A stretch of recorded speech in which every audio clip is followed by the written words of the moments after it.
예, 문제 64번을 설명하겠습니다. 결합도라고 하는 거죠. 결합도가 이제 여러 종류가 있는데 종류에 대한 특징하고 어떤 부분이 중요한 부분인지를 설명해 보도록 하겠습니다. 자, 일단은 그 결합도라고 하는 건 어떤 의미죠? 결합도. 커플링이라고 하는 의미죠.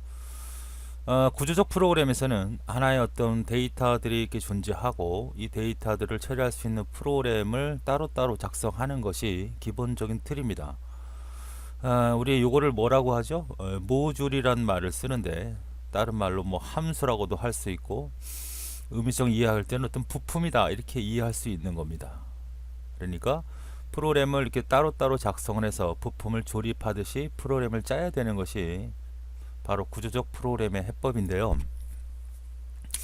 자, 그러면 이 모듈들이라고 하는 이 관계들은 중요한 특성을 갖고 있죠. 관계를 안 가질 수는 없는 거죠.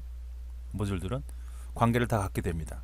그럼 이 관계를 강하게 갖는 게 좋겠느냐, 약하게 갖는 게 좋겠느냐?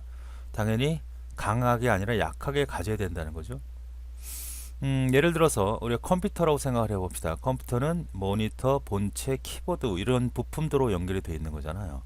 물론 본체는 하드디스크도 있고, 그럼 이것이 하나의 부품이고 이게 하나의 부품이라고 한다면 서로 관계가 어떻게 해줘야 됩니까? 관계는 있어야 되죠. 없어서는 안 되는 거 아닙니까? 근데 관계가 강하면 어떤 일이 발생이 되냐면 키보드가 망가졌어. 그럼 얘도 같이 망가지는 이런 현상이 나타난단 말이죠.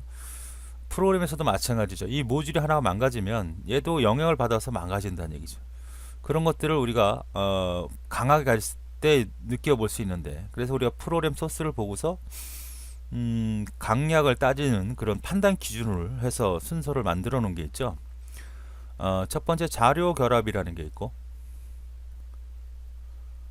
데이터 결합이라는 게 있고요. 그 다음 스탬프 혹은 구조 결합이라고 하는 게 있고, 그 다음에 제어 결합, 그 다음에 외부 결합, 그 다음에 공통 결합, 그 다음에 내용 결합이라고 이렇게 되어 있습니다. 순서로 되어 있죠. 이렇게 반드시 기억해야 돼, 순서를. 그 다음에 이게 가장 좋은 결합입니다. 자료 결합이 가장 좋아요. 그러니까 가장 약하다는 거고요. 이것이 가장 나쁩니다. 이게 강하다는 얘기죠. 그러니까 프로그램의 모듈을 확인해 봐서 관계성을 따졌을 때 내용들이 강한 내용 결합 형태라면 다시 개발을 해야 됩니다. 자료 결합이라는 것은 두 개의 모듈이 있어요. 관계가 없는 게 아니라 하나의 기억 장소가 있고 기억 장소가 있습니다. 이게 x 값이고 여기가 y 값이에요. 여기 3이 있습니다. 3 값을 전달을 하면 이 3 값이 여기로 들어가요. 그리고 여기 3이 4가 되고 5가 돼도 이쪽에 영향을 주지 않도록 관계를 맺는 형태가 가장 좋은 결합이다. 이것을 우리가 실인수, 자료 결합이라고 하고, 여기서 보내는 인수를 실인수, x값을, 이 y를 가인수라고 합니다. 그러니까 실인수나 가인수의 의미가 나오면 실제로 바로 자료 결합이라고 하고, 좀 전문 용어로는 call by value라고 하는 기법으로 쓴다. 그러니까 얘를 호출한다를 할 때 call이라는 말을 쓰고요. call. 그 다음에 값을 넘길 때 3이라는 말을 씁니다. 이게 자료 결합이에요. 구조 결합이라는 건 뭐냐면, 구조 결합이라는 거는 이렇게 데이터 구조가 있어요. 반드시 얘는 뭐가 나와야 되냐면 레코드란 말이 나오고 자료 구조란 말이 나와야만 돼요. 이걸 작성하는 모듈과 이거를 작성하는 모듈의 관계입니다. 그러니까 하나의 레코드 구조를 가지고 결합되어 있는 거죠. 직접적인 연관은 없고 이 구조에 묶여 있는 형태를 우리가 스탬프 결합, 자료 결합이라고 얘기하는 겁니다. 그 다음에 제어 결합이라는 것은 말 그대로 제어라고 하는 의미를 갖고 있기 때문에 실제로 이 자체를 문제내기는 어렵죠. 자, 하나의 모듈이 있고 하나의 모듈이 있습니다. 여기서 x 값이 있어요. x 값을 넘겼을 때 이게 1 값이 들어올지 이거가 들어올지 판단한다고 합시다. 그러면 1일 때는 이걸 수행하고 2일 때는 얘를 수행한다면 이 넘겨지는 값에 의해서 앞에 값과 뒤에 부분이 제어가 통째가 되죠. 이럴 때 제어 결합이라고 하는 거죠. 그렇죠. 그 다음에 외부 결합이라는 건 뭐냐면 이렇게 하나의 모듈이 있고 배우들이 있어요. 그럼 바깥다가 이렇게 C 언어 같은 경우에 인티저 x라는 기억 장소를 확보합니다. 여기다 3을 집어넣어요. 그러면 이 3인 때문에 외부에 선언돼 있다라는 거죠. 그래서 외부에 그러니까 이쪽에도 영향을 주고 이쪽에도 영향을 주는 이런 형태의 결합 관계는 별로 권장할 만한 것이 아닙니다. 그러니까 외부 변수를 쓰는 건 별로 좋아하지 않죠. 부작용이 많이 생긴다는 거예요. 이것이 일단 외부 결합이고, 공통 결합이라고 하는 건 아까 우리가 자료 결합과 비슷한 추제에서 확인해 볼 수 있는데요. 여기 모듈이 있고 여기 모듈이 있죠.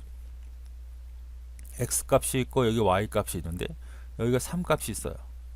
그래서 3 값을 던지는 형태로 넘어와서 3이 4가 되든 5가 되든 이쪽에 영향을 주지 않는다 그랬죠. 이런 형태가 자료 결합이라고 한다면, 공통 결합은 여기가 3이 되면 여기도 3이 되고 여기가 4가 되면 여기도 4가 되는, 여기가 5가 되면 여기 5. 그러니까 같이 조율을 하는 이런 형태의 결합이라는 거죠. 그러니까 이 x 값이나 이 y 값은 변수명이라는 이름은 다르지만 같은 기억 장소를 공유하게 될 때 이걸 우리는 공통 결합이라고 하고, 전문용어로는 call by reference라고 합니다.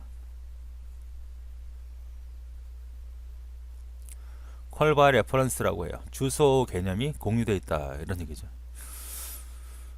자, 그 다음에 내용 결합이라고 하는 것이 이제 가장 안 좋은 건데, 이쪽 모듈과 이쪽 모듈이 실제로 관계를 맺고 있는데 거의 이런 형태가 아니라 떨어져 있는 형태가, 이 내용 자체가 여기랑 완전히 거의 흡수되어 있는 이런 형태, 그러니까 같은 공동체라고 볼 수 있어요. 분리되어 있는 게 아니고 같이 떨어져 있는 게 아니고 같은 공간에 존재하는 이런 형태라고 보시면 되겠어요. 좀 다른 예를 들면, 뭐 형제가 따로따로 살았는데 동생이 이제 상황이 안 좋아서 형 집에 같이 얹혀 살면 상당히 문제가 많이 발생되죠.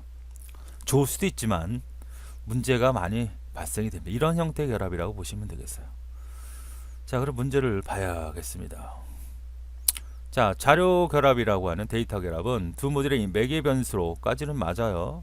근데 자료 구조란 말이 나왔죠. 레코드란 말이 나오죠. 배열이란 말이 나오면 이건 다 어디 쪽입니까? 이거는 구조 결합인 스탬프 결합이에요. 첫 번째부터 틀렸네요. 매개 변수까지 나오는데 자료 구조가 나와서는 안 돼요. 여기서 뭐가 나와야 돼요? 실인수와 가인수란 말이 나와야 됩니다. 형제가 같은 집안에 사는 거죠. 뭐 직접적으로 다른 모듈을 참조할 때 내용적으로 결합되어 있다. 모듈의 내용이라는 건 변수도 공유하고 제어 구조도 공유하는, 하나의 모듈 안에는 기억 장소도 있고 if문과 while 같은 문제도 있는데 이런 걸 다 공유한다는 뜻이고요. 공통 결합은 두 모듈의 동일한 데이터를 공유하는 거죠. 아까 앞에서 얘기했듯이 x 값이 있고 y 값이 있으면 이 3 값을 넘겼어요.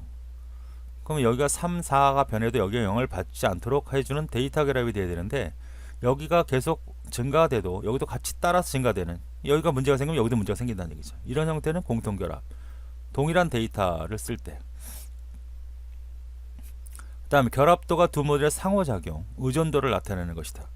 반대로 이제 응집도라는 것도 있죠. 한 모듈 안에 명령어들이 어느 정도 강력을 따지느냐, 이거는 강할수록 좋은 거죠. 반대로. 그래서 모듈 내부에 이런 얘기가 나오면 응집도고, 모듈 간에 이런 얘기가 나오면 바로 결합도다. 이거는 약할수록 좋다라고 볼 수 있습니다. 그래서 답이 몇 번으로? 1번으로 체킹하셔야 되죠.